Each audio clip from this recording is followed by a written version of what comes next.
And we're back. Oh, what are you doing, mate? I was going to do that, and then I thought I'll just be the guest and not do it, but you beat me to it. We're back with Cage Chronicles. What episode is it, Robin? 28. I thought it was 30. That's why I asked it. Oh, 30. We're gonna. That's so we're here with James. Big one. Everyone's a little bit sick of James being on the podcast, but he's here anyway. And then we've got Cam, never been on the podcast yet. How we doing, mate? Oh, yeah, doing good. Doing good. Yep. Cam, if we don't know him, he's one of our coaches at the gym. Been here for like a million years. Yep. A lot of experience. So we'll find out a little bit about Cam as we get through it. But we've got like heaps of stuff coming up. So what have we got coming up, James? Fire it out. We got Domination. We got Domination, and who's on that one? Jed and Aaron. Yeah, Jed and Aaron. So that's gonna be on the Saturday. That weekend is insane. So on the Saturday we got Jed and Aaron. Yeah. On the same Saturday, not Ren, because hers fell out. It's gonna be Jackson fighting over in Gold Coast. Just Jackson now. Just Jackson. Yep. On the same day, Mace might be boxing, which is Cam's gonna coach. And then the next day is Alter, which like everyone's going to coach, plus people from the street. Yeah, because we got, and you still won't have enough. We got a lot. Yeah. Do you know how many people we've actually got from the gym fighting on the Alter finale? Well, there's 14, possibly 15 fights, and we're in every fight. Right. Yep. Sometimes we've doubled up, but most of it. So maybe I'd say probably 15, maybe 16 fighters, probably. Yeah. Yeah, so that's a busy weekend. It's going to be crazy busy, but that's like not next weekend, is it? It's the one after. No, the one after. Yeah, it's 2 weekends. So who's going to Gold Coast with Kev? Jackson. Okay. Kev's going with Jackson because he was going to go with Ren anyway. That's a shame I didn't know Renee's fight fell through. Yeah, because the girl she's going to fight, she had some kind of injury. She's going to be off for a while. But there's a possibility we can get that one in September still. Okay. So like just the injuries, so it'd be good to get that one back. That'd be a good fight for you. That's against the girl who fought the first ever fight. Oh, okay. So, I see. And then I don't think she's fought since in that girl. She's 3-0, I don't think. But she's been training in Thailand for like a year. So then she's going to go against her. So hopefully we get that fight back. Otherwise we'll look for another fight for her. Because Ren was on the last podcast. She was on there. Talking about that, so yeah, we've got heaps of busy stuff coming up, and jiu-jitsu quietens down a little bit, doesn't it? Yeah, I think the next. So last weekend we had the. Oh, tell us about last weekend. Yep. So last weekend we had the state titles. I think did we end up with 4 competitors from the gym? Yeah, we only had 4, but a lot of the gyms I spoke to didn't have that many competitors either. Yeah. More on the kids and stuff. But yeah, we had 4 in it. Now I'm the state champ. Congratulations. No-gi middle heavy state champ, black belt. Masters, I don't know what masters it was. But next thing you know, you'll be ranked, mate. I am ranked. Oh, really? I'm ranked number 7 in Australia now. AFBJJ. Yeah. Pretty good. No-gi. Did you tell him or did he tell you? No, he told me. He found out. So how often do you Google yourself a week? Well, no, to be honest, I don't know how I found that, but I was like, I didn't even think about it, but I was just in my smooth com, like going through all my registrations and stuff, because we have to like register for AFBJJ and IBJJF and stuff. And then, I found the rankings. And so it's the first time I've been in the rankings as a black belt. And so ranked number 7 in Australia in no-gi, or in masters, like from 1 to 7s all together. And I'm ranked. Oh, so it's not individual? It's not. Nah, so I'm ranked. Right. So I'm ranked number 7 in all of 29. That's really good then. Yeah. And then, in gi, I'm ranked number 60 though. There's a lot more people in gi though. Yeah, it's a way long bigger. But then when did you get your black belt? What date was that? 7 months ago, November. Yeah, and then how many matches at black belt? So I've had 17 matches at black belt now in 7 months. I didn't realize you've been that active. Yeah, just been trying to because I've competed 3 days after getting my black belt, and then. Yeah, just trying to keep pushing. I was sick for 1, so I had to pull out of 1 comp, so I would have had a few more. So, yeah, we had that. Gregor competed, one of the young kids, first time in the gi. Yeah, that was funny. I taught him a bow and arrow choke on the Thursday morning. Never done gi before. And then he submitted the guy with the bow and arrow choke in the comp. Yeah, young lad, he's done 2 gi classes. I was like, just stick with your no gi stuff. Like, don't worry about grips. He goes, but then James showed me this bow and arrow chalk, and I'm like, Yeah, but like like maybe There's a few in steps to that. Yeah. So then I showed him again, like when you go from top and you go like this and that, and he goes, all right, cool. And he got it straight away in the comp. So I showed him like some basic like gi chokes. Yeah. But they lead up to the bow and arrow if it goes further. Yeah. And so he got that. I wasn't there for that because I was competing a bit later, but Steve told me, so that was cool. Jack competed. He had some tough matches because he's first one at blue belt. First one at blue belt. And Raz competed, but he had to go up 2 weight classes, and so that was tough for him. But it didn't seem as busy, that comp.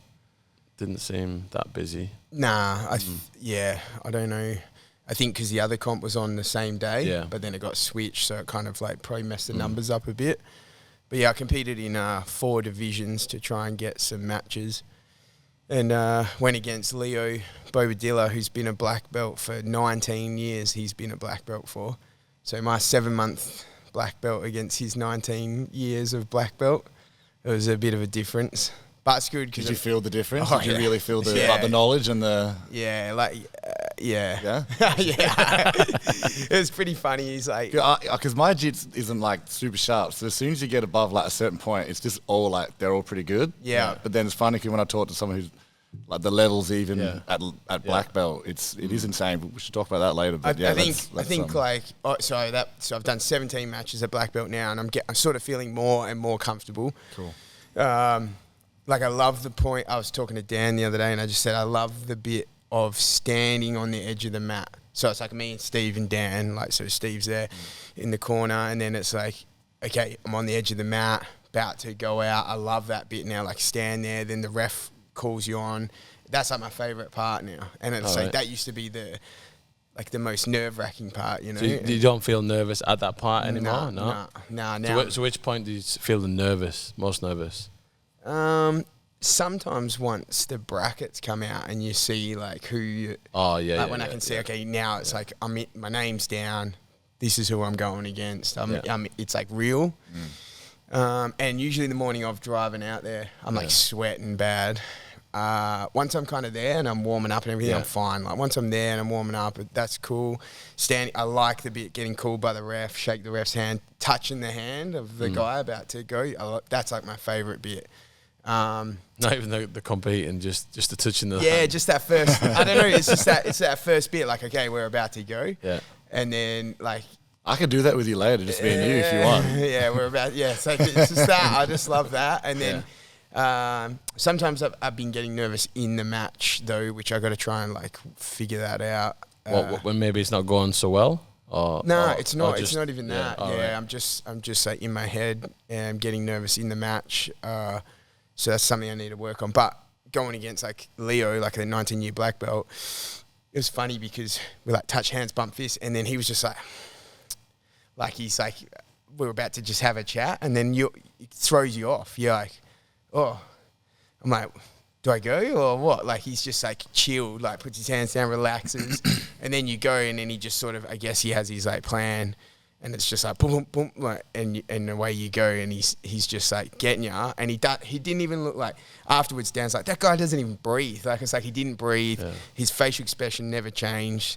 And then at the end of the comp, he comes up to us and he's like, "Oh man, jiu-jitsu's hard, eh?" And we're like, "What?" And so I said to him, I said, "Oh, he looks like you're not." I saw chill. He goes outside, and he goes, but inside my head, yeah, like exactly. Crazy. Yeah, so he goes, obviously feels the same thing, but he's got a good poker face. Yeah. He's like, I practice the duck on the water, right? The legs are going like this, but on top it's just. He said, he goes, I practice my poker face more than my jiu-jitsu. Yeah. But I think it's good to get to go against people like that because you normally wouldn't.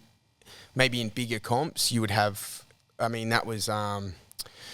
So that was absolute division. So because he's like weight class above me or 2 above me or something. So, but sometimes it's like if you've got enough people in all these divisions, you're not going to get to go against somebody maybe that high up or like with that much experience. Yep. But so getting to go against him is good. And then, like I was saying to Steve and these guys, his brother refed like Marcelo Garcia versus Roger Gracie and like some of the greatest matches of all time at the World Championships and stuff. So it's pretty cool to have those guys in Perth and get to go against them. And then you just think, okay, well, I just need more time to work my competition game. You know, I can just keep getting better. So 18 years, you got him. 18 years. At that point, it'll be like, well, he'll have 40 years of But yeah, so I mean, I think you can always win. You can always beat, just because they've been doing it forever. You can always beat them. You don't have to be like, oh, they've done it so much longer than you. You're going to definitely lose or anything. You can beat them, but yeah, it's just that. Yeah, getting more comfortable. It's good that you're comfortable on the sideline now, because again, I'm on the side. I still feel that nerves. You know, I find that when I was fighting, like whether it was like Muay Thai or MMA or Jiu-Jitsu or whatever. What Muay Thai and MMA, it was like I'd feel the nerves. I'd be saying to my coach, "Oh, get me a fight." And finally he gets me a fight and goes, "I've got your match." And then straight away I'm like, ugh. And my stomach goes. Yeah. And then I get my head around it and I go, right, sweet, that's what I wanted. Sweet, cool. Then you get a week out, start feeling a bit nervous. And then you go to the weigh-ins and you'd see the guy and you'd be like, oh, wow, it's a bit bigger than I thought he was. Oh, it looks a bit scary. You know, like, and you start getting your head around it. Then you finish the weigh-in, you're eating and drinking, you're thinking about that. And then obviously when you get to the venue, you start feeling it again. But once you're in the cage, I feel that once you, again, touch hands, or once you hit me or I hit you, I think I'll lose all fear now. And that's when you like stop not worrying about it. But would you say for you, Cam? Yeah, I would say exactly the same. Yeah. Like, I know I want to fight, so I'll tell you, and I kind of leave, and I'll kind of let it just go away from my mind for a bit, because I don't want to think about it too much. And then, when you've said, oh, we've got something, what do you think? And my first response is always like, I don't want to do it, actually. I've changed my mind. Nah, don't worry about it. It's all good. And then, as you say, you kind of just like have to think about it for a bit, and then you comes a bit more like normal. I get really nervous about it. Like I used to get nervous before swim meets, you know, school. So it's not like even getting hurt. It's something about the competition, right? And putting yourself out there and exposing yourself. So it's not a fear of getting hurt, but there's definitely like a very like angst of doing it. But then also it's like if you get beat, you're also getting knocked out. You're not just like losing a swim meet too. So like, you know. But I don't think I would speak to many guys who have competed a lot, who do worry about getting hurt. I know I never did. It wasn't getting beat. It was more like I want to make sure that I perform well. Not that getting beat. I obviously want to win, but I don't want to don't embarrass anyone. Like that was the nerves. That was the nerves that came into play. It was like I want to just perform really well and look good doing it, and then get the win. I wasn't worried about getting injured. No, that was never on my mind. Right. Yeah. But then, as you say, I think once you're behind stage, even there's a chance that I could just fake an injury or leave. I think when that choice is there, it's still a bit of fear. But then, as you take those steps out, you know, then you kind of can't pull out, because everyone's looking at you now, and then you're in the ring, and I feel like it starts to get a bit easier and easier as like it's just. Now I can't even pull out if I wanted to. Yeah. So now it's just like, okay, I'm actually ready. And then it's funny that then when you actually start fighting, it's fine. There's just no nerves at all. Yeah. Well, it's almost like, I think because you've been so nervous, you start fighting, you like even like super relaxed. Yes. Like you're in there and you're like, however it's going, you're getting beat or you're winning. Like it's just like you're just so like chill. Yeah. Like, and then you think this is crazy, because this is when I should be nervous. Yes. Right now. This is the fearful like, part. I'm in there now, and I know I'm part of it. There's no way getting out of it. Yeah. Like I'm doing it, and this is what I wanted to do. Yeah. And then, but like you just don't feel the nerves anymore. But it's just up until that point. Yeah. Because I think your mind's always telling you there's a way out. You could pull out. You could injure. You could, you know, weeks out. You know, and sometimes you feel that more. Sometimes you feel so good. Yeah. Sometimes I'm like, I'm so ready for this. But then, as I said, it's just, I think, when you have the option to pull out, but as soon as that choice is gone, you know, it's like the training comes out, and then... That's what I'm dealing with at the moment with all the Alter, because I've got all the Alter people, maybe 15, 16 fighters. Everyone's going to have different mentalities going into it, but I know some of them will be looking towards the last week and like, doubting themselves. Is there a way out of this? I know I really, really wanted to do it because I've done all that training to do it, and I really want to do it, but now it's getting real. And then so you got to like talk them off the bloody cliff a little bit. You know what I mean? Like just like, oh, it's gonna be fine. Like, you'll be fine. Like whatever happens, you win or lose, you'll be fine. Like even if you did get an injury, it's be fine. Like it'll all work out well in the end, and 99% of the time it does. Yeah. You know, so I remember Alexa's fought, and she was so nervous, wasn't she, for her fight? And I remember saying to her, because she sat in this chair, and I could see she was escaping reality a bit, just trying to and I was like, you're just going to be back here in this chair in like 15 minutes. You're not even going to, you're going to be like, what just happened? Like, and then I remember she was back in that chair, And she was actually a bit upset because she lost at first, but then it was funny because then, but she was like relieved about the fight, and I was like, I told you you'd be back here and it's just gonna be fine. And then someone bought her a beer, and then all of a sudden she was like, this is the best thing ever, and like wants to become a fighter. So because not many people do it. Not many people step in the cage, step in the ring, step on the mats. A lot of people say they will do it and they want to do it, and I think they really want to do it, but a lot of people won't. So it does take a lot of nut balls, and it takes a lot of courage to step on the mat, step in the cage, step in the ring. I mean, jumping out of a plane's scary, but you're still not like doing it in front of everyone. No, you're not saying, "Hey guys, come to my plane jump and watch me do this." But to be fair, thing. you could never get me to jump out of a plane. I wouldn't do that. But I mean, there's lots of scary things, but there's an added element of You think everyone's judging you. It comes into it. You can go hire a plane by yourself and do it by yourself if you're that scared of other people watching. Like, it's like when everybody you can't do that in a fight. When you everyone can't get says that without doing it in a fight and committing to the whole thing, can you? So no, it's exactly. It's like when everybody says they're coming to watch you, like you're like, oh.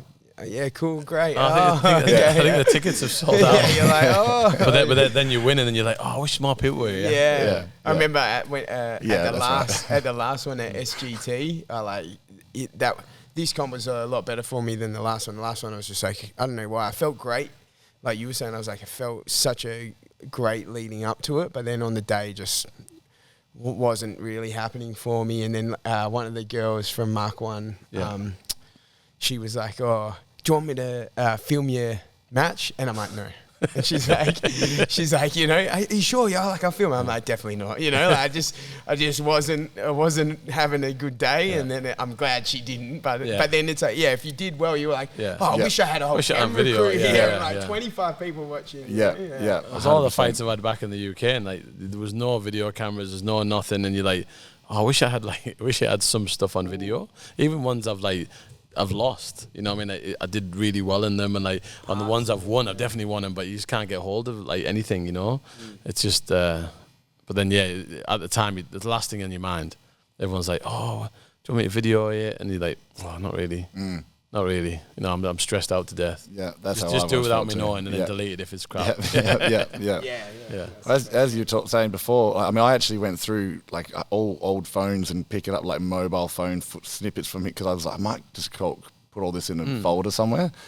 And but it's hard to do. But like now, you can. I mean, even just to study an opponent, like you said about meeting your opponent at the weigh-in, that was the first time you even knew what they looked like remotely. Yeah, and you didn't know anything about them. Nothing. No. Just their name. You could have been like getting served by him at the shops or whatever, and like you wouldn't have known, you know what I mean? Because you literally just told a name, a date, and then you turn up. Now, like you can look up even 2-fight amateur, they'll have something out, they'll have footage on Instagram, they'll have fights on YouTube, so it's kind of good because you can study people, but then I guess it goes both ways when they study you too. So I think it goes too much now. Like people, I do. The people that stress out so much. I'm like, it's just a fight. Like, you're going to be the same level. I mean, again, I've spoke on the podcast before. My first fight ever, Thai boxing.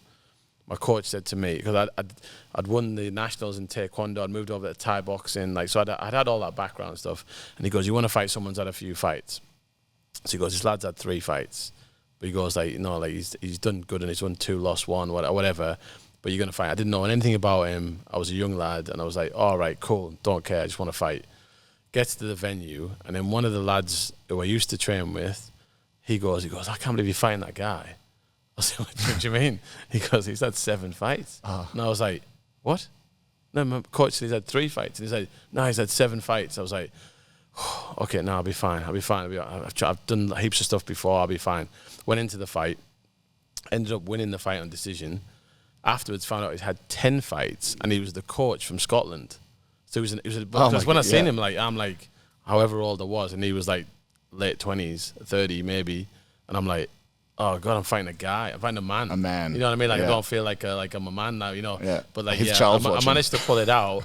But then my coach said, if I told you how many fights you had, you would have stressed out. I was like, but I didn't want to find out on the day. I was like, but like, I'm saying like sometimes better that way. It is. Because you get someone who's had more experience. It's more composed when you fight. It's not like overhand scrambling and stuff like that. It was actually a better fight for me. I actually I remember when my coach did that to me too. What? Who's that? Who? What? What was that? So I never did that. You did? No. So my last MMA fight, Bevan Chia, I found that he had gone to the Oceania Championships for Samba, kickboxing or something. I think it's Samba. Anyway, I said to Steve, it was on a need-to-know basis. Look, I wasn't like I was just like, what's this about? You know? And he's, anyone can enter those. Like, you know, all you got to do is sign up, blah, blah, this and that. Anyway, fought the guy. And I actually remember the very first thing I did was throw a leg kick. And he stepped back so quick and kicked me in the butt for it. And it was so quick. And I was like, okay, actually, no, like whatever this guy has got is actually pretty good. Anyway, I did win the fight. It was a good fight. So, I'm pretty good as well. But anyway, I just said to Steve afterwards, I was like, man, he was pretty good. Like, what do you reckon about that thing? And you're like, oh yeah, no, like I'm pretty sure he had to compete to like get there, and he had to like actually unlock, like win certain things and all. And I was like, what? And then he said that exactly. Like, yeah, but sometimes it's better just not to know. And I was like, yeah, well, it's better when they got sometimes a bit more experience. It's a better fight, especially if you've got experience. You got a lot of experience as well. Yeah, like, that's right. Yeah, that's it. It's a better fight. Otherwise, it's like just like a scrap. You know what I mean? To be fair, like I said, when I threw the kick and he like instantly, I was like, this guy's good. But like it was probably because I said like at that point you're kind of calm anyway. Yeah. Like I'm fighting this guy no matter what. But like if I'd been told he was this and that, like I probably you hope you still fight, but you're going to be thinking about it, and then it might change how you fight when really you're supposed to be going out there and putting your style on someone. Instead, you're watching someone going, oh, he's the Steve said he was this good, so he's probably better than me, so I have to counter what he's doing. And it's like, not really. Actually, I should go out there and put my game plan down, and sometimes it's better just not to know what, I think so. Yeah. Because then you do the same thing with your jiu-jitsu. You said you don't look so much because it stresses you out. Yeah. Whereas like if you go in and he's ranked number 3 in the world, like they won the Worlds, and he went against one of the guys who was one of the seeds, wasn't he, sort of thing. Yeah, he's ranked number 2. And it's like probably not the best thing. Like you want to be prepared for someone who's good. I didn't know about it. Like, I didn't look. And the guy said to me when we were training, "Is that working? Is your thing on?" Oh, that's back on now. There you go. Yeah, that was because normally I just sign up and then close the laptop. And everyone asked me, like, oh, how many matches you got? I'm like, I don't know. Who are you going against? Don't know. And then when we were over in Vegas, we were training in Cascal Jiu-Jitsu. That guy's gym, he's like multiple world champion. And so everyone was coming there to train from all around the world, ready for the world championships. And the guy said to me, oh, have you got anybody who's seeded? And I was like, what? And he's like, oh, in your division, like anyone who's seeded, like they're ranked in the world, like IBJJF rankings. And so then I went back and checked, and the guy was ranked number 2 in the world. He was like my second match, and so now you're thinking about that, and then it's probably like not even thinking about your first match. Yeah, now, right? So he's got all these points against his name, and I think I showed Adam Metcalf, and he goes, "Oh, that means." He goes, those points there, he's competing pretty much once a month and like winning everything to have like these Grand Slam points and another set of points. So now that's what I'm thinking of, and I'm just like, come over to the Worlds, haven't like competed that much, and so then that gets in your head. Whereas normally I sign up, just close the laptop, which I think maybe is different to an MMA fight, right? Like if Steve's got guys fighting, like if you've got guys with MMA fights, you're gonna, especially Steve's gonna look at the opponent and then see what you need to work on. But sometimes I think like with jiu-jitsu, I'm like, I don't need to know like what he's like good at or what he's doing. I just need to do my jiu-jitsu against him. That's what I want to do. Otherwise, I'm going to get too drawn up into like, oh, don't let him get to this spot, or this thing. And then you're like, oh, I love it when I get people there, and then you're second guessing yourself. Exactly. Yeah. It's good to know like if he's a half guard player or his thing is to get on top, and that just them sort of like basic things from the fight, because then you can go right. Okay, stay off the bottom. That didn't help me on Sunday, so it didn't. But like to be fair, so funny. You just give up on yourself. Not joking. Me and Dan are in the corner. It's so funny. I'm just looking going for it. Adam Metcalf told me, he's like, "Don't let Leo get on top of you." And I was like, "Okay." I was like, "How do I beat him?" And he's like, "Don't let him get on top." And then I'm on top, and Steve's like, "You're on top. You're where you want to be." I'm like, "Yeah." And then next minute, I'm on the bottom, and he's on top. And I just look at Steve, and I start laughing. I was going to go get an ice cream. I just started laughing. I was like, "Oh, man, it was so solid as well. I couldn't even move." He did well. There was some good matches good hard matches for you. Yeah. Was it a knockout thing? Did you keep going if you lost? Yeah, it's tournament style and point. That's good, but especially if you want the experience, right? Yeah. 100%. So no jiu-jitsu coming up for a bit. We, I think me and you will probably be the next. I might do a judo comp in between now and Japan. Oh, nice. Yeah. So Steve and I are going to Japan for the World Championships. I think that's the next jiu-jitsu, and then after that will be November and December. Yeah. Hit back here. And then we had quintet in-house comp this morning, which is fun. Yeah. So teams of 5 against each other, like a knockout style. And that's good. This morning was good. It was just some really good scrambles. It's just like, really some people impressed me that I didn't know were going to impress me, and then it was like, wow, that's cool. And I think it's good because we do it pretty safe. We start from the ground. There's no takedowns, but not injuries. Obviously, we want to practice the takedowns, but just for here, it's a bit of fun. Yeah. And everyone's different sizes.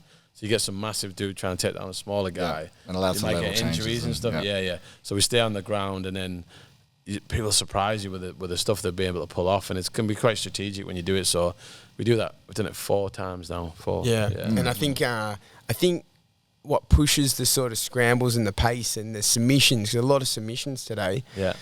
Like not only like 2 draws, I think, but is that discrepancy in skill set and size. I think sometimes that's what makes it so like dynamic. Yeah. It's fun. You know, when a bit of a chess game to it, isn't it? Yeah. You can't just send your strongest guy because there's other factors like we were talking about earlier. Yeah. Whereas, because that's what Dan said to me, he goes, this is better watching this than like a SGT or the WA state titles. And I was like, you also invested, because you should be investing in your team. Yeah. And then coaching your team. Yeah. That's how it should be. Like, so it makes it more, I guess, because you want your team, if your guy keeps winning, that means your team's more of a chance of winning. That's why I keep going, like, coach your team, like, so then everyone gets more invested, and then it's good because then you get a bigger guy and he's like skilled and he's doing well, but he's getting tired. And then he goes the next match, he's getting more tired. And then you get someone he maybe shouldn't have been tapped with, but all of a sudden that's how it kind of levels out, doesn't it? Yeah, you never know. Like we make the teams, and then straight away people are complaining. Oh, what that they got like bigger guys, or they got this, or they got like 3 purple belts, and we got like what? But you just can never know how it's going to play out. It goes. I'm pretty good judging. Like, we made the team. And it's pretty good judging. Like, and even people think that's not fair. Well, I think it is. Yeah. And we saw by the matches it was. You know. So that was pretty good. I haven't been to one yet, but I will be honest. When you guys were describing it earlier and how it worked out, I actually thought I really liked the idea. And when you talk about entertaining or whatever, like I was like, that actually sounds like it would be cool to watch. It's really fun. But I wouldn't go watch a jiu-jitsu comp by myself, but that was like, that actually does sound like it's just kind of everyone hanging out doing like on the teams, and some people are heckling as well. So. Yeah, it's fast paced. I was thinking about it. I was like, next one, it would be cool if we could do like a little prize just for the match of the comp, the best match, because Jackson and Lockie's match was like really fun. That was really entertaining. Cool. Lockie's running away from Jackson. Jackson's like chasing him. He's like running circles, trying to like get the time down and stuff. But they had a good. Is that what it was? You were stolen out of there? Yeah, well, just a little bit in the middle. He's just come back in the training, so he's gassing as well. So they had a great match though. So and then he was pretending to tap. Like at the end, it was near. Jackson had a sub on, and it was getting close. And Lockie's like, because he knew that if he didn't tap him out, then his team wins. Because it was the number of people. So he's like, he's going, and then he kept stopping. He's like, oh, you almost got me. Did you tap him? No. You did get him? Oh, well done. No. He lasted longer than last time, because last comp I went against Lockie, and he talked so much shit to me leading up to it. And he was just like talking heaps of crap to me. And so then I matched up against him, and I submitted him in like 10 seconds. Like, I was like, that's what you get for mouthing off. But they had a good that was a good match. So maybe we could do like just a prize. Yeah. That way. I've had a couple of ideas for ones, because there's ones where you do tag team ones as well and things. But I just think the team format, it's more of a bonding thing. Like I think everyone sort of comes along, and people would jump in who normally wouldn't jump in. Yeah. Like maybe they haven't competed before, and they go, I don't know, it's fun. Come in, you're just part of a team. It's not just you against Joe Bloggs or whatever, you know what I mean? I think that's what makes it better. They feel like if they lose or whatever, there's still a chance their team wins, you know? Yeah. So it's not just you out there and you lose and you just feel crappy. I say I used to get nervous about swimming, but like I didn't get nervous about footy or basketball or anything like that. It's that playing by yourself. So being part of a team straight up offsets like some of that angst, doesn't it? So I think it's probably a good way to actually intro into comps. There was going to be a WA team grappling comp. They're trying to get pushed through. Someone's trying to run that. I was hoping that was going to be teams of 4. I was looking to make a team with me, Dan, Will, and Kev. I thought I hadn't asked Kev, but he doesn't know this. But yeah, so that's what because it's weight. It's weight limit, so you got to be like under a certain weight combined and or over like two different weight classes. So that would put us in the under, and that would be wicked fun. So if that gets pushed through, we'll. I think next time we do the quintet, we do like a one-off, just like combat jiu-jitsu, you guys versus each other. Combat jiu-jitsu. Just slapping. I liked it when we had Wongi down when he was doing his training for it, and then you were like saying it to us. And like not going to hit different, it. It was just kind of funny to like kind of wanted to slap someone else. And then I think I did it to both of you, and then almost instantly I regretted it. But it was still fun to be able to do. That Wednesday training. Wednesday training. Yeah, that's the one. That's the one. Yeah, that was fun. That's cool. We have got a heap of questions coming through, and I thought the questions would be good. After I've seen some that I haven't even seen yet, but some of the questions come through. We thought we'd go through them, and then we can all answer them and like go through the ones that are good. Because I said the best one would win something, and they're gonna win my respect now. we'll do. You're gonna win a cuddle. Yeah. So let me have a look. A Wolves Den sticker. Wolves Den sticker. I think they're free anyway, but but then you can get two. Exactly. All right, let's have a look. Oh, fucking million. There's like heaps. All right. Let's have a look. If you should, this is one from one person. This is from Charles. So if you should tap out or black out from a blood choke during the fight. Who's this from? From Chat. Is it Chat? Oh, Chat. Yeah. If you should tap out or black out in a fight. From a blood choke? Should you tap out or black out? I reckon just black out. Just go out from a blood choke. Yeah, I'm not even that. If people want to do it in class, I'm not that stressed personally. I wouldn't, even in a fight for a world championship, if someone gets a shoulder or a knee or like I got to go to work. Even if you're a pro fighter, I got to fight in 6 months. Like joint stuff's different, but personal choice. But I personally am not that stressed about going out and in a choke. I don't think people should avoid it. I think I have two thoughts on it.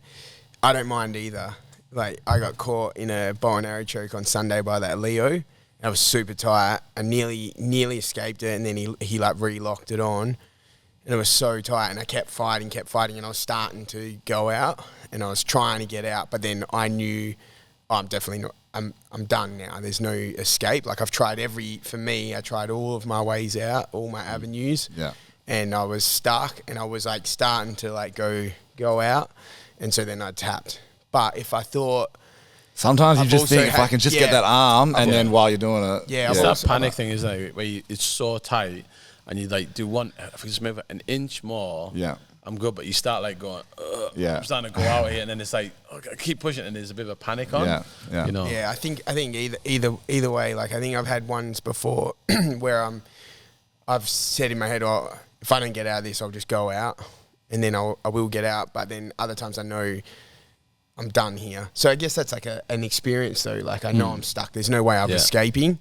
I'll just tap, and then I get up, and we're all good. Like there's no point to go out if I can't get out. But I was looking at a study. It was like about you get choked out. It is what it is. Like, but there's actually studies now saying that actually you can get damage from being like choked out. I've seen you choked me out like 2 weeks ago. No, I've seen studies showing that it's good for you to get like it's actually good. I don't think so. 100%. 100%.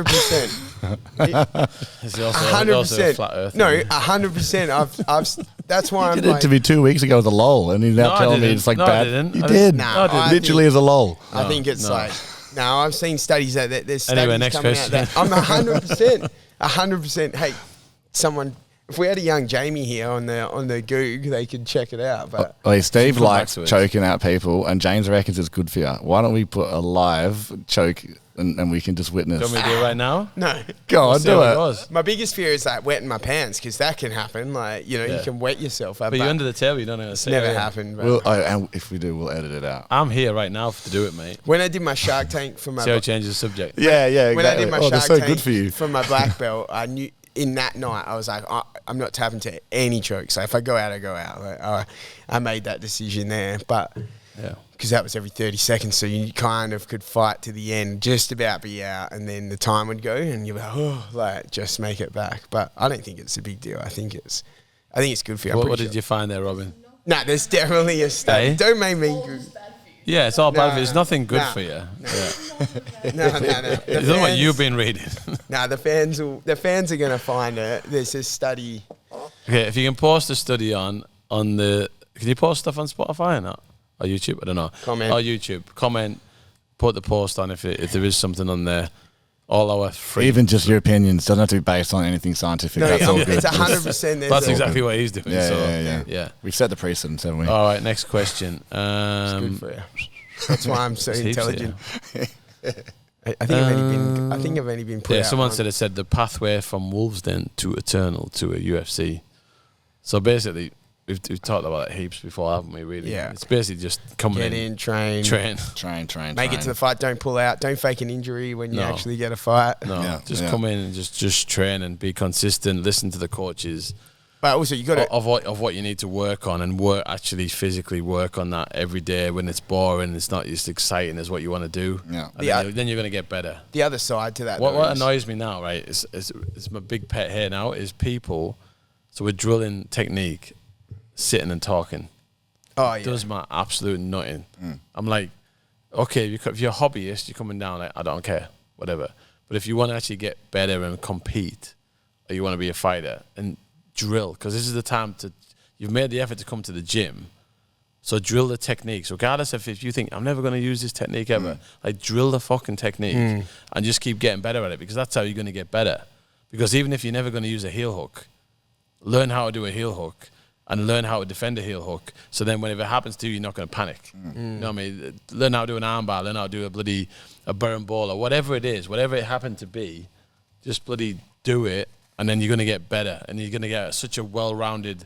You look at someone like Ilia Topuria, like he's such a good striker, and he's like one of the best now probably ever, like in the UFC. Like he's just going through everyone, but he started in Greco-Roman, did that for so many years, started doing so much. He's such a high-level jiu-jitsu guy, and you watch him when he's like getting taken down or he's looking like he's moving. Like he just knows everything because he's drilled it like a million times. And like people think, oh no, he's a striker. Well, no, he's just such a good striker because he's that good at grappling. Because he doesn't give a shit, and he can stop most of your takedowns. And plus, you get to the floor, you're in a bad situation. You know what I mean? So like it's just, for me, drilling's like it just annoys me. Well, I think. You and I, right, we're both black belts, and we travel and we go to Singapore, and then we go to we go to Singapore, and then a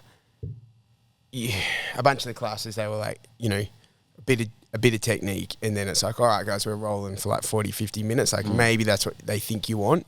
But Steve and I are like, I want to like show us a technique, and we want to like drill it, and then maybe the coach from there comes and says, oh, you know, I do this, or changes what we're doing. Maybe we do it our way and they change it up or something. But that's what we're after. Not we want to. Rolling's fine. Like we can get the rolls in. It's like we want to like learn more. Like do it. And we're both black belts, and then you're getting like annoyed by like guys that are like blue belts and stuff, and then white belts, blue belts, whatever, purple belts, and they're like just sit there wasting the time. And it's like I would love to be in your position right now. Just keep on doing the. If I come to you just say to them, like, I want to roll. I just want to roll. So you want to roll and do every technique that you always do and never get any better. Like, do something different. Yeah. Like, try something different. You know what I mean? Like, that's where you're going to get it, by doing the drills. That's why we want to drill all the time. We want to drill so we can maybe pull it off.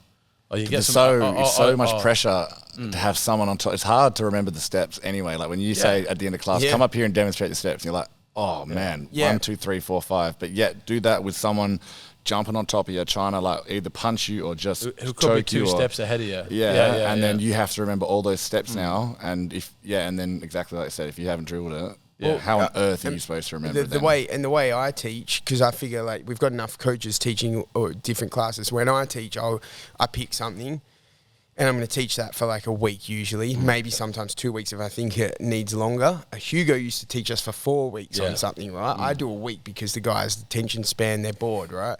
So I do a week, but I would happily go longer. And then I teach the same thing throughout the whole day. So if you come multiple times that day, you're going to learn the same thing. Which is what it should be. I do like a week to 2 weeks like, of the same thing. People go, oh, I've done it. Have you mastered it? And it's like, no, you haven't. I say to them, I'm the one teaching it. So I've done it. I'm doing it 20 times in a week, and I'm happy to do it 20 times because every time I teach it and go over with, and someone else does something different, I'm getting better myself teaching it. I'm like, you're bored. You go, I've done this yesterday. And I'm like, I did it 4 times yesterday. I'll do it another 4 times today, happily, and 4 times tomorrow, because at the end of the week, it's going to be gone. We're going to be in something else, you know? Like, you're going to move on. If you want to get better, it's just like, And the mad thing about it comes from experience, because like Cam will know, you'll know that if you do something, how much do you want to come back to fundamentals all the time? Like, you want to come back, just jab cross on the pads. Yeah, just jab 100%. cross. Like, I want to get really good at that because I know that's what's going to work. Yeah. I know that's the 70% of the fight I'm going to use it. Right, Or yeah. if I'm going to, There's how do I pass guard? Yeah. If I don't know how to do that, then I can't do any of this fancy stuff. Yeah. And it's like, people, you just need to, whatever we're working on, just drill it. And it's annoying, and it only comes with experience. So the higher belts, they'll be like me and you, like, oh, I just want to drill. And the other ones, oh, I want to roll because it's fun. I want to spar. I just want to turn up to the sparring sessions. It's like, well, you're not going to get any better. And like, is your goal to be better and compete? No, I'm just doing it for fun. Fine. That's okay. That's exactly right. Do your thing. But if then you want to be better, don't talk to me how you're not progressed. Yeah. Because you haven't actually done the boring stuff. Yeah. You know what I mean? I think it's quite eye-opening having Miguel. So Miguel's a new black belt. He's come from the UK here. And he's been training, I think, about the same time as me or longer. I had his black belt for a lot longer than me, but obviously I'm teaching him. Steve's teaching him himself. And I'll be teaching him, and then I'll notice, like, he doesn't do exactly what I've taught. And then he'll even say to me, I'll come over and I'll be like, oh, you know, try this, try that, do that. And he goes, oh, yeah, it's so hard to change my habits of what I'm used to. He just keeps on falling back to the way, and then he will try, and he's trying to do what I'm showing. So he keeps drilling, and then he does like what I'm showing. And then at the end, he'll say to me, he's like, I haven't seen it like that, or I haven't done it like that before. And he's like, I really like this. I really like that. So by the end of the class, he's drilled it a bunch more, like the way I'm showing. So he's got his way that works for him. But then he's already nailed one way, but if they happen to go that way, and he's like, oh, I remember when Rolly did that, that worked a bit better than that. It's just that drilling, and then he's spending the whole, he's not like, I know how to do this and I do it my way and it's great, I don't need to do this. He's like, okay, I'm going to do what I'm in the class, he's teaching, I'm going to drill this way, and then by the end of it, he's like, sees a lot of value in that, and then he's like, I'm going to change to this and see how this goes for me, because I struggle actually with this other way. But that comes from experience. And again, I do exactly the same thing. I go into a class, someone might show me something, and straight away in my head I'm thinking, that's not going to work. But I'm going to do it. Anyway. I'm going to do it how he does it, and maybe I'm totally wrong and that actually does work. Yeah. Or maybe after I've drilled it a lot, actually I can't get it to work. And if you think about, like, you train in Majero gym in Holland, so you train there, totally different. Some strange stuff. Absolutely different from what you do from Muay Thai. Yep. And then it's like, no, I'm going to stick with it. I'm going to do exactly what you told me. And some of the stuff, I'm like, cool, I'm going to incorporate that. Yeah. Some of the stuff, I can't get it. Like, as in, like, it's not going to go my game. Yeah. But he's also the good thing about martial arts, you can't fake it. Like, he's got multiple world champions, and so you go, I know what you're saying works, but as you say, it was so foreign. It was so foreign. Yeah, but it's just different. It's just different. And I only did one hour with him. Yeah, but I've been there multiple times. I always go through Holland to train when I'm going back, because I do love the Dutch kickboxing. Yeah, and it's just some good jiu-jitsu there as well. But you just got to take it on board. And then I've had stuff in Thailand when I've been training there, and I've gone like, oh, I'd never use that. I'm not going to use that. But then you start doing it, I'm totally wrong, because I'm starting to use that now, you know, but you need to drill it. And the thing I'm trying to get across is just drill. Well, just drill stuff like till you're bored to death of it, and then see if it works. Yeah. Don't drill it in one session and come to me and go, that doesn't work, Steve. That doesn't work, Steve. I'm like, okay, cool. We're back to if that. If you've drilled it, 10 times?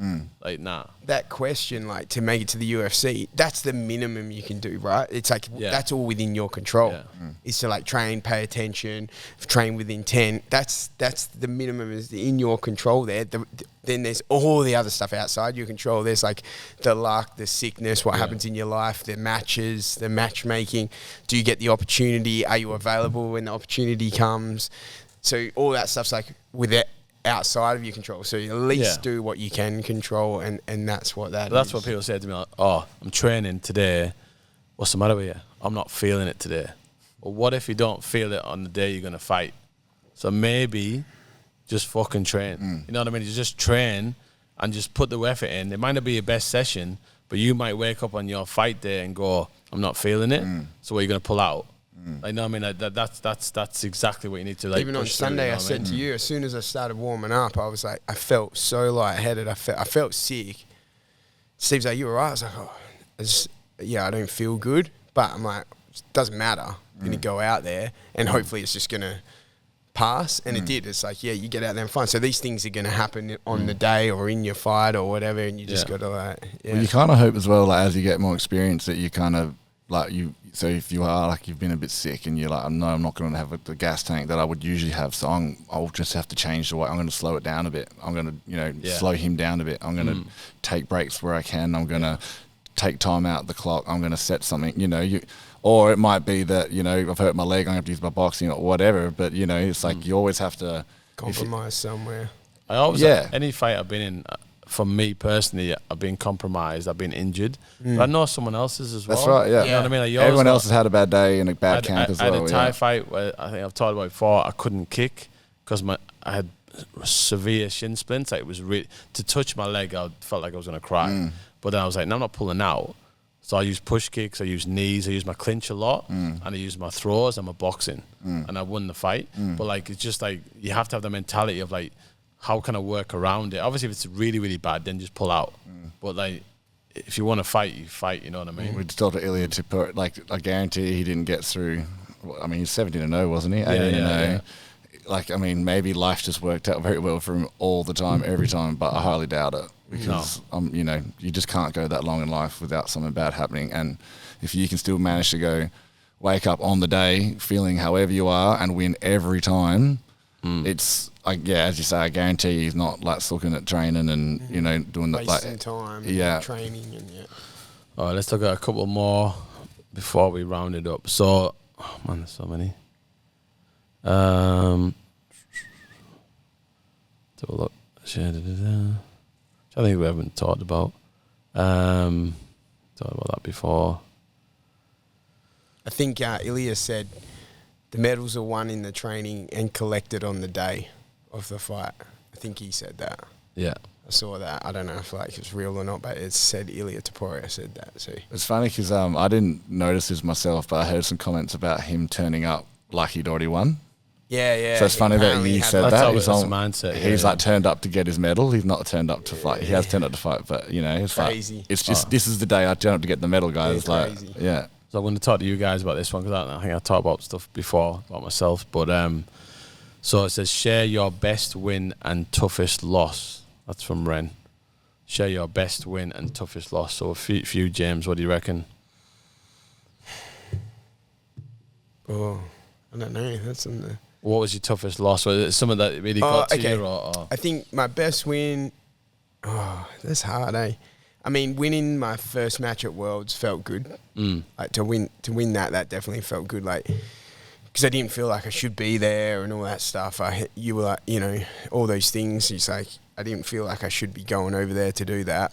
But winning that first match made you feel like, oh yeah, well I belong here and I won, and then. So you feel good. So that one, and probably I would say, there's a couple, isn't it? When I got that heel hook, that really quick heel hook in the brown belt division in no-gi, because I remember coming off and, like, just giving you a hug, because that felt good, because it was just like, there was no one in my corner at the time. I started the match. Was he in the other guy's corner? Nah. What do you mean you gave him a hug and he wasn't in your corner? No, he wasn't at the start, but I just won. I was coaching someone else. I just won gold in the gi division, and then I walk over to no gi, and they're all waiting to start the division, but they can't start because I'm over here competing. And I come over, and I think I was up 2 weight classes, down in adults, up and in heavyweight for no gi. So up 2 weight classes. And then, first match, I had 2-on-1, that 2-on-1 group that I like, pulling down, and in my head it's going, should I drop for the legs? Normally I won't. I normally do something else. So you had like the 2-on pulling down here, pulling and you're down. Going to shoot when he pulled and back. And I thought about going for the legs, but normally I don't do that. And then Steve wasn't there. And then I just hear Steve, like, I think he said, drop for it. And then I just went, and then just got a outside heel hook, and it was like 25 seconds into. What did I shout that? Oh. You shouted drop for it. Oh, right, okay. And so then I just went. Like, it was like he knew. Like you said I wasn't there, then you're hearing voices. No, you were there. So he walked up, but that one felt good because it was in my head. Like, I was kind of second guessing. Normally I wouldn't go for the legs from there. I have a different plan. And then it was like I was thinking it, and then he just says drop for it, and then I went, oh, okay. Like, it just reinforced what I was thinking, and then I just went for that, and that felt good. I came off, like, gave you a hug. It was good to get like a heel hook in comp. Adults up to weight classes, so that was cool. What's your toughest loss then? I love how quick is to talk about his wins again, though, huh? Hey? I won't do the loss. I'll just do my 2 best wins. Yeah. Well, the other one was my first one back at competition after 7 years. Like, it was a 7-year break, and then I came back, and then when I got that cutting armbar against Ryan Brennan, like, that felt really good. But it's three. Worst loss. Actually, another win.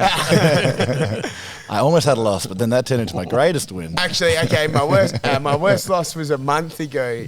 I got is that you again? I'm not even moving. Yeah. Worst loss was a month ago when I had.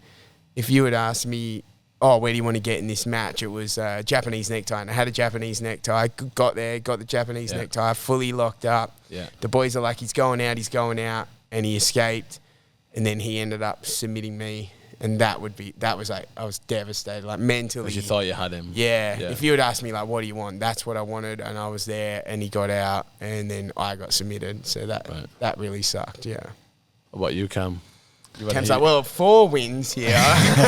So you're mostly that, obviously, the fights you had Muay Thai and MMA experience, obviously a lot of experience. Based. Yeah. So is there a time when you got the win and you thought, oh man, for whatever reason, it was like really good? I think the boxing one in Canada was probably. I was going to say that. It was just my favourite. Cool. It was just a bit of a different vibe. Like, obviously for Australia, like we had the guys from work. So for the guys who don't know, Cam's a fireman. And he did the fireman and what's it called? Police and fire emergency services. I think it was other emergency. Like in Vancouver, was it? No, it was in Winnipeg, Canada. Okay. Yeah, Canada. So so we had obviously had quite a few guys from the DFES, like the fireys, come down, but then also, and I didn't know this at the time, but this other I think they might have been fireys or cops. I'm not sure who, but they had just won the rugby gold medal. So they were all on one. They were all happy. They were all like on one, and they had a few beers, and I guess they like heard about like this Australian like boxer. Like, hey, we'll go down and watch that. You know, like they're rugby boys. Obviously, that's probably up there. And they came down, and they were just they were up and about. They were singing songs. They were. Like, I remember I was like boxing, and then it sounded like the whole crowd was singing "Home Among the Gum Trees." You know that song? Yeah, they're singing. It was a bit. I can't even remember how the first part, like, give me a home among the gum trees with lots of plum trees. What's the a second sheep, verse? a two, and a kangaroo, a clothesline I've out never the heard that back, in my life. veranda out the front, and an old rocking chair. You've never heard that? Never heard that. No. That's the Aussie classic. No, but I'm mate. from the UK, so still, that's like golden. So, and they sang someone else as well. I can't remember. But you see the video. You see the video of him. You would have seen it. It was on my Instagram. Yeah, that was the song they sang anyway. I didn't expect, like, I don't know. There's some other songs I didn't expect anything at all, but it was just like, I was like, that's such a good song too. It was like, wow, cool. So anyway, but it was just fun. It was just, I felt like in the first 30 seconds, I feel like I had like just all the confidence in the world. I was like, I'm going to win this fight. And then the crowd was up and about, and I just had a lot of fun in there because I didn't have, like, I was actually backstage. I was a bit scared, like, not scared. I felt really tired. I just felt off. I think a lot of travel, and I didn't really know what I could eat to make sure my weight was on track. So like I went like 2 or 3 days just without eating anything. I think I went 2 days without eating anything, and then there was like a day where I'd smashed like 12 beers at the airport because we got delayed. As you do. Yeah. So and then I had to make up for that. So then I just didn't eat for 2.5 days or something. I remember when Claire told me that. Professional over here. I'm professional. Yeah. And then actually, then I went and cut weight in the bath and everything. And I was waiting for the scale to come up, and then I actually went 3 kilos past my weight. Like, you were under 3. Yeah, and I could have actually pushed to the next weight down. I thought about it, and I was like, nah, I'm just gonna go and have some water and anyway, so yeah, it turned out that I was supposed to go in because I'd never boxed before. I was supposed to go in the zero, like the amateur or whatever. But then 0 to 5. 0 to 5. And then I bumped into this lad, and I was like, I saw you the other day, like, where am I supposed to go to find this information or something? And then we just chatting, and he told me he didn't have a fight. I said, that's interesting. Like, you look about my weight. How come? Like, I've got like 6 fights, or like 6 fighters. And he's like, well, I'm in the intermediate or something, like 7+ fights. And I was like, how about like me and you just do it? You know what I mean? Yeah. And I kind of, I talked myself down a little bit. I was like, I told the truth. I said, all I've done is Muay Thai. I said, I can take a shot. And like if you, I said that as well. I said Muay Thai and MMA. But I just said, like, you'll probably have the boxing advantage. But, I can go with you. We can just have one fight and get it done.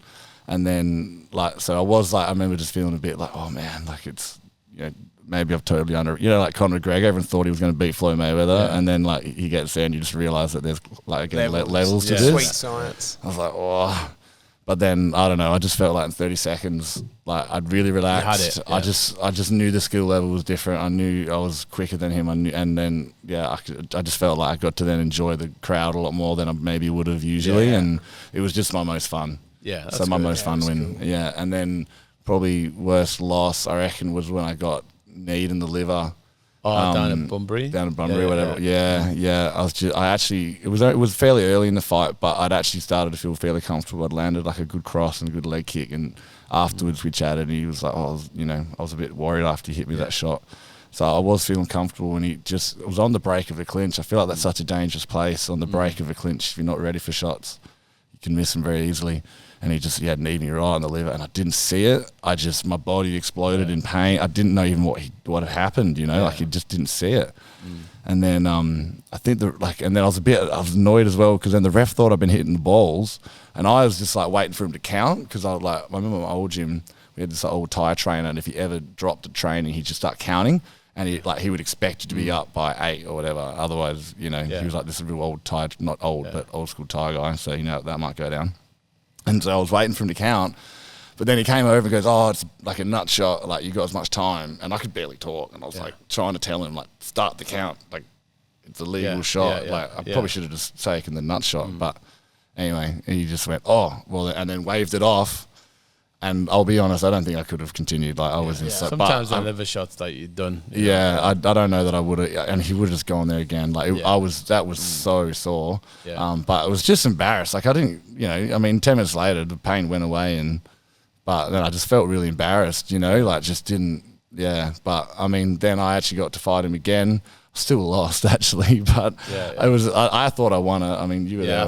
I thought I won it, but it was good to just because it was such a quick fight as well. Yeah, and actually that second fight was fun. That was like another fun one that I lost. That was the main. Was that the main? It was the main event at a charity thing, and it was just full of drunk Irish people. So many drunk Irish people. It was like a Thai boxing charity event or something. Yeah. And then when it wanted like a proper main event, like so they got Cam and this other guy. It was actually had fights before, like heap of fights before, but everyone else was like more like an altar thing. But it was an Irish thing. And everyone was drunk, like so. The ring bad. girls were guys and lads. It was a guy dressed up as a woman, and they were drunk and they were falling all over like that. Then they ended up putting the wigs down and so they were like cute, they're like walking around like this. And it was taking forever. Like it was taking so long to get into the ring. Sorry. Well, then actually, I've got something to say about that because this is what. Anyway, next question. So Steve, I was actually it was at my ex's house, and there was some family. I know I was going to be late. That's why. I couldn't have been late for that fight. Yeah. And she had some relatives coming over, and so they're like, would you like to meet? And I was like, I've got this fight. I was like, I'm sure I could just come meet them like quickly. And then anyway, I'm there for like 2 seconds, and Steve calls me, and he's like, where are you? And I'm like, I'm just doing this, whatever. And he's like, there's been like 5 knockouts. Like, you got to get it quick. And I was like, really? And he's like, yeah. I was like, and I like just flew out the door, like driving, like starting to like go in my head, like so this is like the first time I'm prepping for a fight in my head, right? And then I get there, and Steve was just like, no, I'm just joking. No. I wasn't just joking.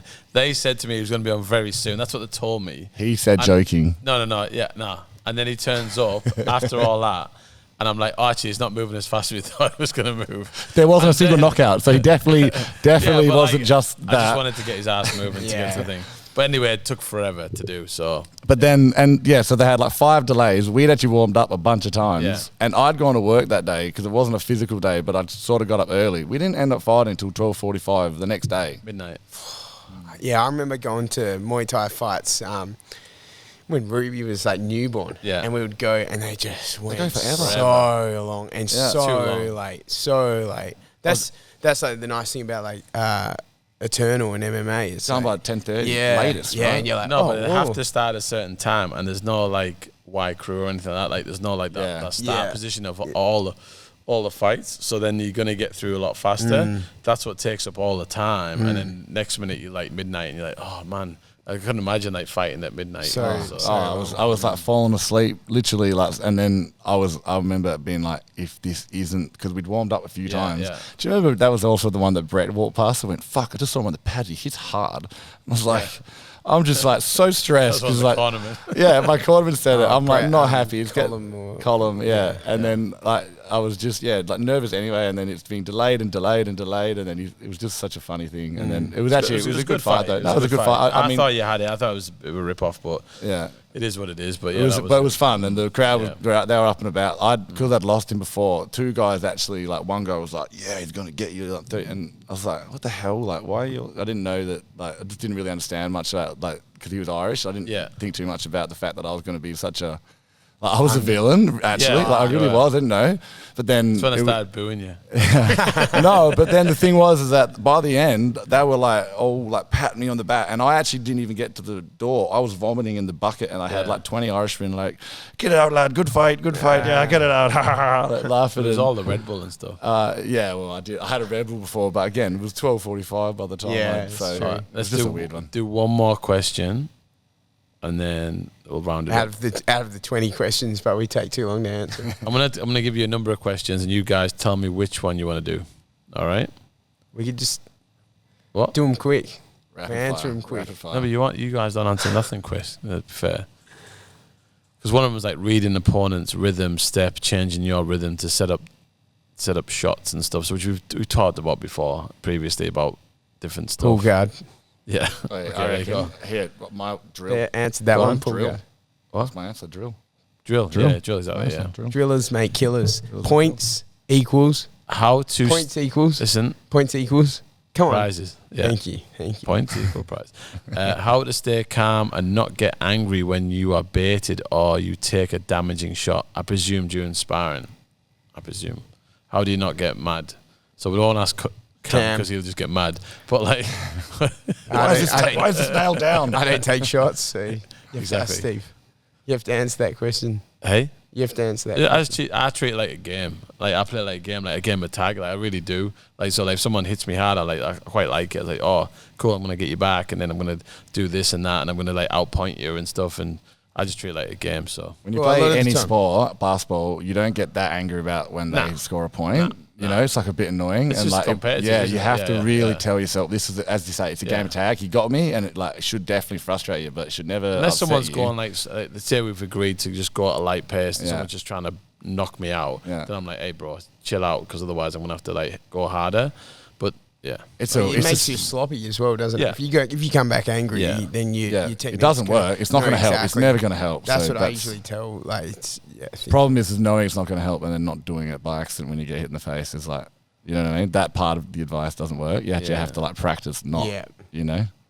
there's another one that's more about like when can you fight. It's all about like when can you fight, but it's just like what I talked about already. What ways can I practice at home to further my martial arts training outside the gym? But all the solo drills, stuff at home where you can like just like work. I'll say for a while I was trying to get my hands up, and I used to when I boxed, and so I used to shadow box in the mirror for quite a long time, and I'd really like just because I couldn't feel it sometimes. I'd be like, no, my hands are up. So I was like, you yeah, have to hands see down. yourself. Yeah. And I would just so that like it's pretty basic or whatever. But it's just when I was a kid, I just used to do it. I mean, I was probably like looking at myself in the mirror half the But time. you sent me that but, video, didn't know. you, of like doing it in the mirror? But I don't know why it had to be naked. Well, Yeah. no, the towel fell off halfway through, and it wasn't going Why to did stop. you have 3 arms? Why was there 3 arms in the video? There you go, one more. So not Aaron. What mistakes, habits do fighters tend to carry for longer than they should? What mistakes, habits?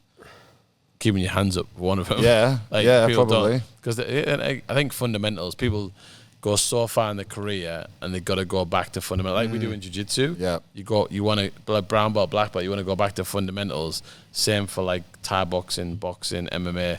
Fundamentals is everything, because when you get pressured and things start not going your way, if you haven't got the fundamentals, everything goes to pieces. Yeah, your stance is not there, your hands are not. It's really basic stuff, I find anyway. I remember when I did my ACL, it was actually a bit of a blessing in disguise, because I reckon it's like it actually like it was like a big effort for me to even shadow box for a little bit, but so I'll be like, right, well, this is what I have to do to get back.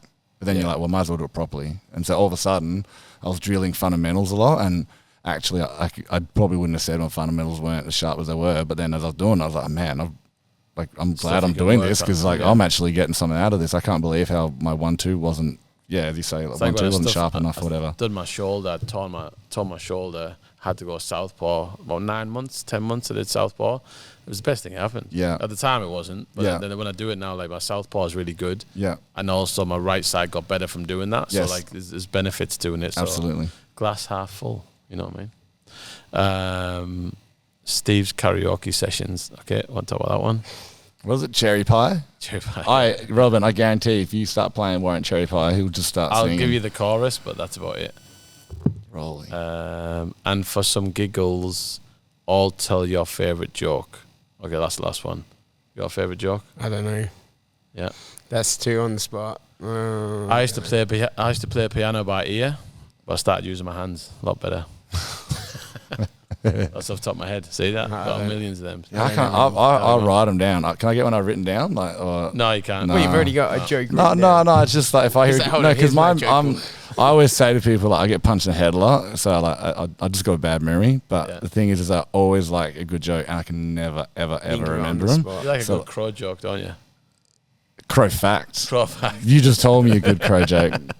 We couldn't even do that one. He was backstage, and I know he likes crow facts. It's really weird. I can't remember how that even started, but it became a real thing about me fighting. He likes things about crows, right? I had this joke about this crow, but it lasted like a long time.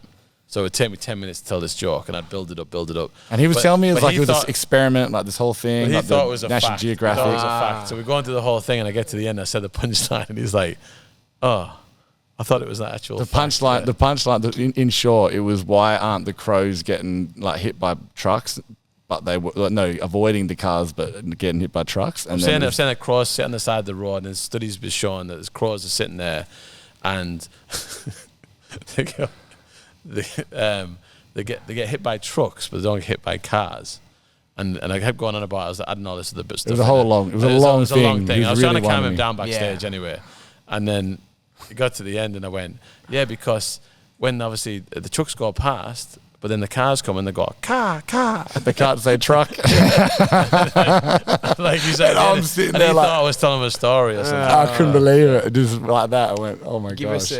Give us a crow fact then. Crows, they've worked out they can count to 7.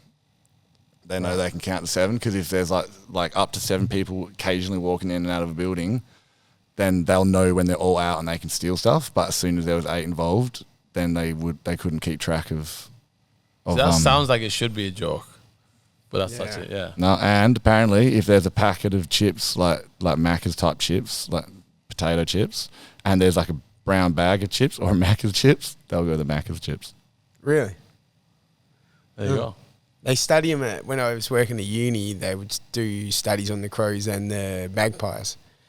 They'd like make little puzzles up and stuff, and they had all the magpies tagged. Oh, really? And then they would come and they would like put their magpies love cheese, so they would use cheese for like to do all the tests and the puzzles, and they would record them all. That was like a whole course for like. They are smart. I had the 2 crows I had. Cheryl and Russell. Cheryl and Russell. Crow. Cheryl, Crow, Russell, Crow. So I had Cheryl and Russell come every day. I was saying Cheryl was all the feathers were everywhere, and Russell was a bit bigger. And they would come every day, and I was feeding them like blueberries and stuff. They'd come every day because I was hoping that they were going to bring me something back. Because apparently, if you feed them after a while and you go friendly, they come really close. Is this going to be a joke now? No, that's every true. Every day they would take it out of my hand, the blueberry. First of all, I'd have to throw it to them. Every day I'd do because how busy I am at work. I'd feed it to the crows. At the end of it, eating out my hand, and I was told that after a while they would bring like some shiny stuff to the gym, like they steal a spoon or something like that, and they bring it or something to bring it back to me, but never did. Oh, It's not a joke.